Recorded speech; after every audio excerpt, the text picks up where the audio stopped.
For tonight's reflection, I read paragraphs 40 through 45 in Evangelii Gaudium, and I was prompted to think about the Margaret Beaufort Institute, about where we are now in our discernment, about the Margaret Beaufort Associates, where they are in their discernment.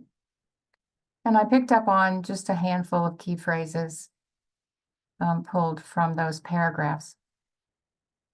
The first one was, it is the task of exegetes and theologians to help, quote, the judgment of the church to mature, unquote.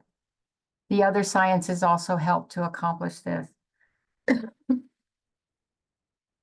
when I meditated on this idea, that the term of maturity came to me of how an acorn is transformed into a tree that is stable, a tree whose roots are firmly in the ground, whose branches are strong and can withstand winds.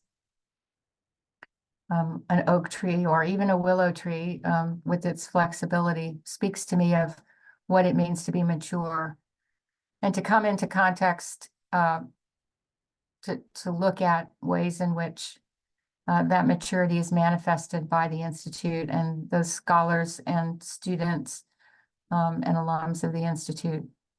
I especially like this idea of other scientists because among us at Margaret Beaufort, we're not only theologians and exegetes.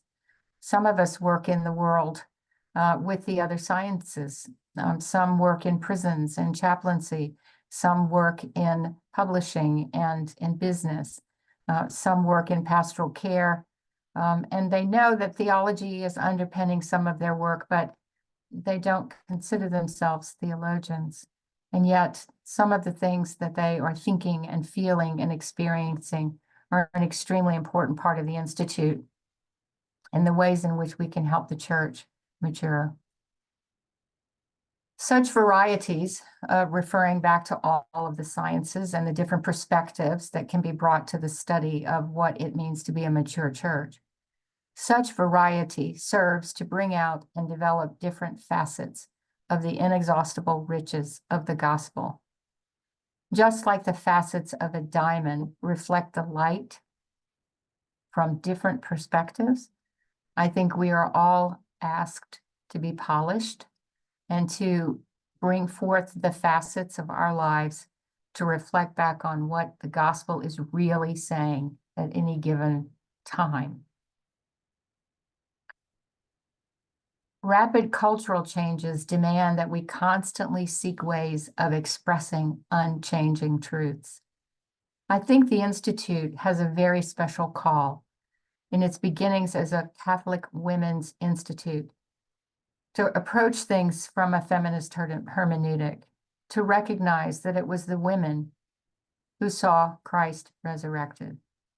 Today, on the Feast of the Ascension, we think back on just 40 days ago and what it meant to witness that resurrection, but more specifically, what it meant for women, what it still means for women, what it should mean for women, as our culture comes in contact with questions of equity and inclusion, of leadership, and listening to the voices of those who aren't saying what we want them to say.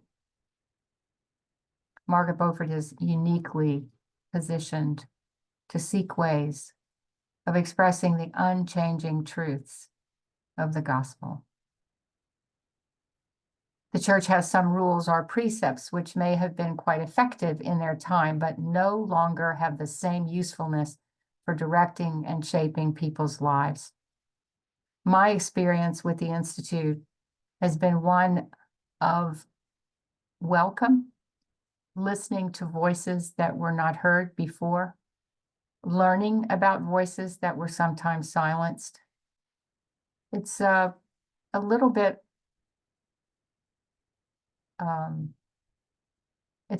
challenging to look at what are things that are really necessary and what are things that have just become custom, but really are no longer useful in helping people to live their lives the way Jesus asks us to live our lives in the Gospels. and this especially struck me, that we are called, especially as women or as members of the associates, to accompany others with mercy. We are to cultivate a missionary heart, which has to grow in its own understanding of the gospel and in discerning the paths of the Spirit. Over the next several months, this last phrase is extremely important to us, to understand that we are called as missionaries. In 10 days, when we celebrate Pentecost, we're going to be called again to be missionaries, to evangelize, to grow in our own understanding of the gospel, and discerning the paths that the Holy Spirit is calling us to be as the Margaret Beaufort Institute of Theology.